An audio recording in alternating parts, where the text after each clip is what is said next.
రాష్ట్రం ఆర్థికంగా బాగా లేదు, అప్పు పుడతలేదు, అనా పైసా ఎవడు ఇస్తలేడు. ఎవరినైనా కలవడానికి పోతే బ్యాంకర్లు దొంగలను చూసినట్టు చూస్తున్నారు తెలంగాణ రాష్ట్ర ప్రతినిధులను. ఎవడు ఢిల్లీకి పోతే అపాయింట్మెంట్ కూడా ఇస్తలేడు, వీడు వస్తే చెప్పులు కూడా ఎత్తుకుపోతాడేమో అన్నట్టుగా ఆ పరిస్థితి ఉంది దేశం ముందల. అప్పు పుడితే నేను కూడా ఏదో ఒకటి చేసి తెచ్చిచ్చేటోను, అప్పు పుట్టట్లేదు. ఈయన పోతానంట చెప్పులు ఎత్తుకపోయేలాగా చూస్తున్నాడు. ఈ చెప్పులు ఎత్తుకపోవడం అర్థం కాదు, నాకైతే అర్థం కాదు. ఇది కాంగ్రెస్ కల్చర్ గా వచ్చింది.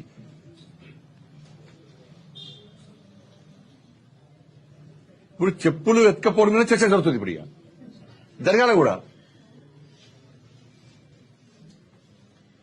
2023 డిసెంబర్లో రాష్ట్ర ముఖ్యమంత్రి గారు ప్రధానమంత్రిని కలిశారు. 2024 జూలైలో రాష్ట్ర ముఖ్యమంత్రి గారు ప్రధానమంత్రిని కలిశారు.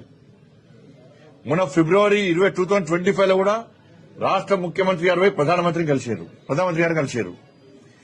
ఇక మంత్రులను పోయినప్పుడల్లా వస్తున్నారు మంత్రులను. నిన్న కూడా లాస్ట్ కు హైదరాబాద్ నితిన్ గడ్కరీ గారు కలిశారు.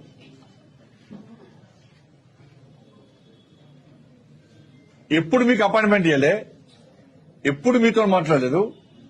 చెప్పులు ఎత్తుకపోయేటోళ్ళక ఎప్పుడు చూసారు, ఎవరు చూసారు?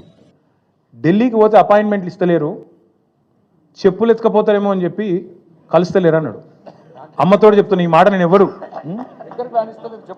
చెప్పులు ఎత్తుకపోతారట. అరే చెప్పులు ఎత్తుకపోయేటోళ్ళు వేరే పార్టీ వాళ్ళు ఉన్నారు ఇక్కడ, అది వాళ్ళ కథ వేరు. చెప్పులు ఎత్తుకపోవడం నాకు అర్థం కాదు. ఢిల్లీకి పోతే అపాయింట్మెంట్లు ఇస్తలేరు, ఎవరు ఇస్తలేరు? రాహుల్ గాంధీ ఇస్తలేడు. కరెక్టే, నీకు ఇయ్యరు కూడా.